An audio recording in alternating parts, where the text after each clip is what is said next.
you wouldn't mind introducing yourself a little bit. And of course, Eran Harel, AppCard, Senior Vice President of Corporate Development and Partnerships. Excited to be here at REFTA. Well, we're excited that you're here hanging out with us.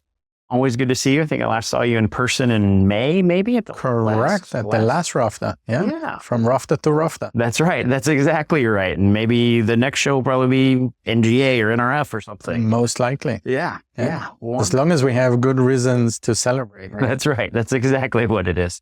So for anybody that's not familiar with AppCard, why don't you tell us a little bit about what AppCard does? Yeah, we are personalized marketing, shopper analytics, and digital coupons platform. Some may know us as loyalty provider, but in a way, we don't believe in loyalty.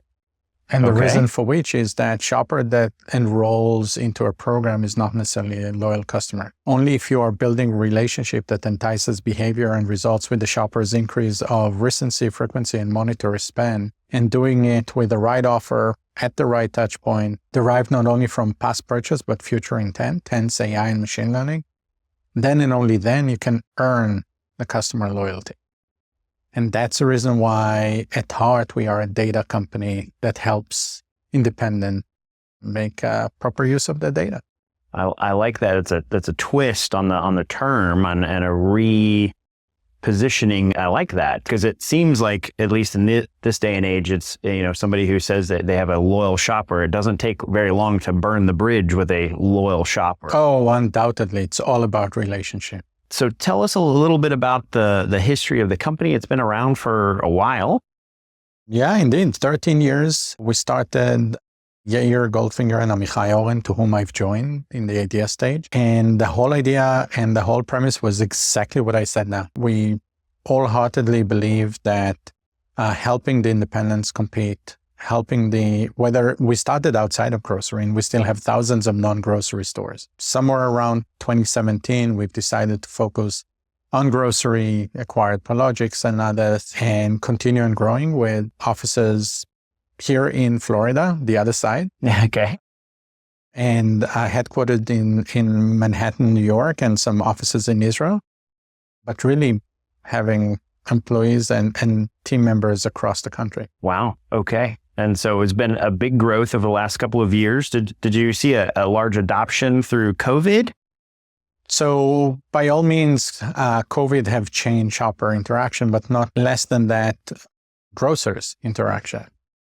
And understanding the importance of communicating with their shoppers, understanding the need to really touch shoppers with things that, by the end of the day, put emphasis that one appreciates a shopper's business. But as you guys are in the business of not only taking care of the grocers, or the retailers, but taking care of their employees, then this is true across the board. It is true not only for shoppers, it is true for the employees, and making sure that we offer the right employee discount and others in order to help them retain, because the past couple of years were not only difficult for the grocers logistically, but also in terms of retaining their workforce. So it's all about communication. And yes, the last couple of years were very, very, very challenging in terms of growth. So we grew very, very fast. Added about 600 net new stores this year alone. It's how to build the organs, how to continue maintain the growth, and making sure that the emphasis of offering a great experience and service. Yeah, I was speaking with Steve Black earlier today, and we were talking about the foundational level of trust. Yep. That you grocers have to have trust with their employees, and they have to have trust with their customers, and the customers have to trust that their grocery store where they shop, that they care about them. Because if they don't care about them, then there's really no real attachment to that place. And now we're just shopping on price.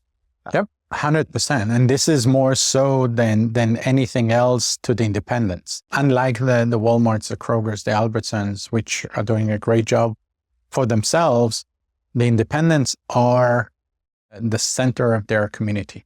Right. Some even would be servicing a food desert that won't have anything but the independent. So making sure that relationship is not something that is taken for granted, Right. is something that for us is super important in helping really solidify that relationship. So we've heard a lot as we've been here at this conference from both wholesalers, other vendors that presented. So FMI presented, FMS presented, Greg from NGA presented, and a lot of interesting statistics. And then some of the retailers have spoken to one-on-one. I'm curious, you've got customers that run the gamut, right? Thousands of locations that are both novice and just getting into using your platform and trying to understand the data and how their customers behave. And then you've got others that are incredibly sophisticated. Yep. I'm curious, for those that are very sophisticated, what are they doing that's unique? What would be something that they're doing that's different that others are not?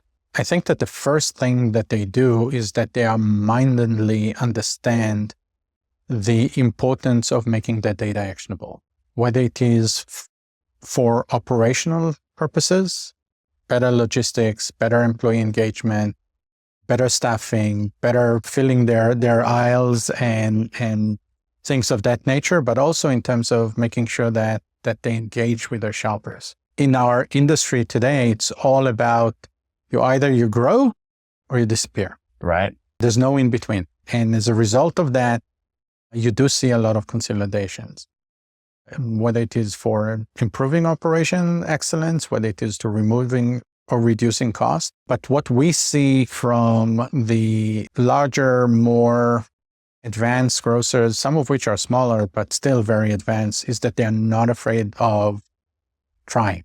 Marketing is a trial and error. Right. When you put them data into it, it eliminates a lot of the risk, but it is a trial and error. And the one thing that I'm 100% seeing is that they are just not afraid. Whether it is new tactics, whether it is changing tactics, whether it is understanding and having proper planning. So they have their calendar and they have the monthly and the quarterly and they review it and they act against it and they see what's working and what's not. But also in terms of communication with the shoppers is doing more text, doing more email, making sure that it's really relevant. And this is on one side, and on the other side, they're not being overly blinded by buzzwords, but they're keeping very focused. You're the probably fourth or fifth person I've talked to that's talked a little bit about the skill set needed and the data and the need to be able to pivot and be able to look at an A/B test or be able to do the marketing and be able to try new things and think outside the box, and that those are really the folks that are innovating, and that the people the grocers that are going, well, that's how I did it last week. That's how I did it last year. That's how I did it 10 years ago. That's how my dad did it. Probably are struggling a little bit right now. But that's exactly the kind of grocers that we see it as a mission to help. A quarter of the AppCard team is what we call our success management team. And this group does not have a P&L. They are solely measured by the program penetration, the promotions that the grocer runs, the coupon clip redeem ratios, and things of that nature. Meaning that they are there to help exactly the grocers that you just mentioned that have been third, fourth, fifth generation. They are afraid of change because they're afraid of being the one who have taken the wrong direction for the family business.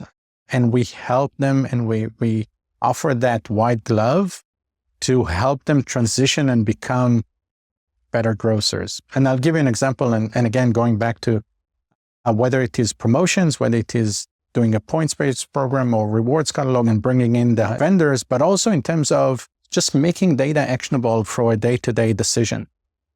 I had a grocer who came to our office the other day, and just by simply asking, do you know who is your best cashier? He said, yeah, this is that and that, so and so. And we've said, okay, let's go into the dashboard because the data is there, right? Just accessible for them in real time. And they went in and he said, no, can't be. I said, why? He said, that's not, she's actually second or third, the one that I was referring. I said, and who is the number one cashier? And she said, she's only a temp. Guess what? The week after, she became a full-time employee. But these kind of things that taking the concept of I know what is happening into reaffirming that with the data in order to make the right decisions, that's the kind of things that we want to teach them. That's the kind of things that we want to help them grow, because those grocers that you've mentioned will suffer more from lack of time, and someone who just didn't come in, or the truck is late, and so on. Their life is volatile as opposed to the larger grocers. And that's the ones that we enjoy helping the most. Right. It sounds like you have a true, we'll call it a SaaS company with an actual customer success team that's really there to design to help your customers, which are not always technical, actually use the tool, which you have a behind the scenes, under the hood with all the data and the AI is fairly technical. It's super technical with the PhDs and the models and everything. But then again, the importance is really making it simple to the extent that everyone can use it. And even the busiest of them all, if they don't, then our account management our success team will go and say, hey, we recommend doing that. Right. And that's something that we really enjoy seeing day in and day out. Yeah, that's amazing. And we recently did something that just we were brainstorming a little bit, I think at the last RAFTA, about some data you had and some data that TimeForge had. And we put that together around employee discounts. So maybe you talk a little bit about, you happen to have, you know who the employees are in the store. What's a discount program that might be run? Could you explain that? Yeah, by all means. And this is the fun about the value exchange here at RAFTA, right? So we run employee discounts for our stores, meaning that it's either a % off of their basket, or it's a cap of $10 a day, or however the grocer wants to set it up. But the biggest challenge, knowing how time sensitive things are, the biggest challenge is to automate it. And if you are dependent on going into the system and updating that today Anthony is an employee, but tomorrow is no longer, or the other way around, sometimes things like that were delayed. Sometimes things like that never happen, right? Or updated. So making sure that through our automated process, all of it happens seamlessly. Right. So one less headache for a busy grocer, whether they're small or large alike, in automating it in order to make sure that we do the employee discount properly. We help them retain their employees. We help them engage their employees. And guess what? You and I know from data that an employee that gets a discount as part of an employee engagement program will likely have a longer tenure, will be more engaged, and guess what? They will also make their purchases at the store. And statistically, we see that the average basket of an employee with an employee discount will be about 35 to 50% more than anywhere else. Right. It's a win-win for everyone. And with our tool, we just automate it and make it easier for everybody. Yeah, no, it's amazing. I think it might be the first I've still know of in the industry between, we'll call it disparate systems. And we're really excited about the interchange of the actual employee data, the discounting, automating that completely. And we've actually got some customers that have said we didn't do employee discounting because of the headache, and now we can flip a switch and turn it on automatically. And funny enough, I was having lunch yesterday with a friend who's on the vendor side, but he was telling me that he used to work for a credit card company, and one of their benefits was a discount on his cell phone. And he's been gone from that credit card for 3 years. And just last month, they realized that he had been gone for 3 years and his discount was going to be ending. So for 3 years, he had been getting a discount because someone had not ever processed the paperwork that he was gone. But I think that when we talk about our integration, it really is set with our, and part of the reason why we enjoy doing it with you guys is that we have a mission to really help those independent compete. 100%. And as a result of that, we are more than happy to help ensure that we've created a single source of truth. Right.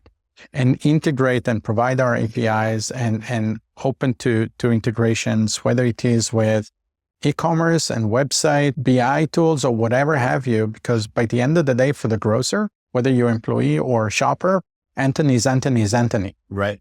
And you as a shopper are expecting to get the same experience. You couldn't care less if they have one provider, if they have 10 providers. Right. It's all part of that mission of making that data. If you give one piece of advice, somebody who has no sort of system right now, nothing like an AppCard, they're thinking about it. Mm-hmm. Maybe they're opening a new groceries chain. They just bought a grocery chain. What's the first thing you would tell them? Like, hey, right before you go implement us, what's the first thing? What's the one tactical thing they should start with before they go put in an AppCard? Is there something they could do small today to get on the path of what they should be doing?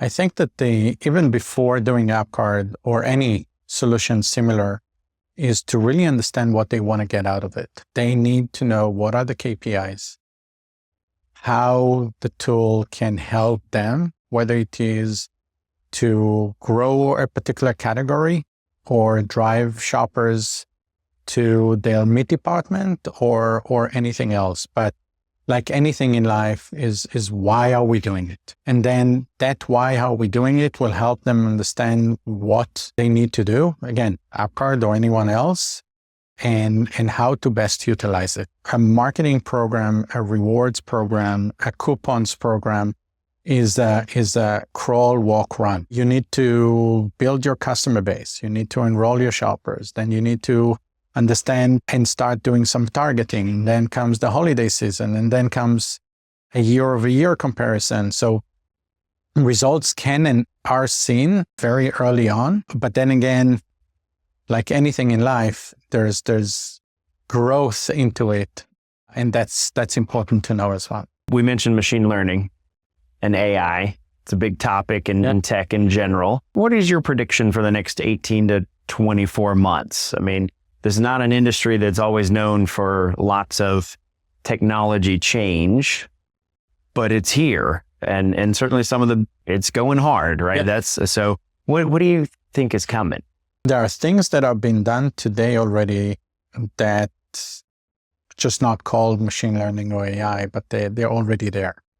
And there are things that will come that will start seeing first with the Grocers and the Albertsons in the world, and then the independent will be second to follow. At least from our world, it is automation of campaigns, of promotions, of targeting, ensuring, for example, if someone buys their toilet paper every 21 days, there's no reason the day after to present them with a discount or something like that. But on the flip side of it, if they haven't bought it after 23 days, let's remind them that they're running low on or we lost them. We lost them. Yeah. So making sure that we utilize that. Another means and way is to know exactly what and when to send an offer, knowing that Anthony is a text person in the morning versus Audrey, that would be an email in the afternoon. So that's on our side, just as the simplistic examples of them all. But there's AI and machine learning that will go across the board, whether it is in refrigeration and optimizing cost there, whether it is in implementing, and we play with it on the ESL and the electronic shelf labels, whether it is personalized pricing that we started playing with as well, meaning that knowing that Anthony is always buying in the category and always buying in this item, but the budget now can be managed in a way that you don't need a $1 discount. You may get the 25 cents. You haven't mentioned the buzzword of the year, retail media networks. Are you guys? Boom. Yeah. Are you? The elephant in the room. That's right. Are you using it? Are you working with it? Are you? First of all, AppCard is the largest coupon aggregator in the industry for independent. Boom. So we definitely play. But then again, to be very honest, I think that even though it's a big topic, we also need to look at it in a very clear-minded way.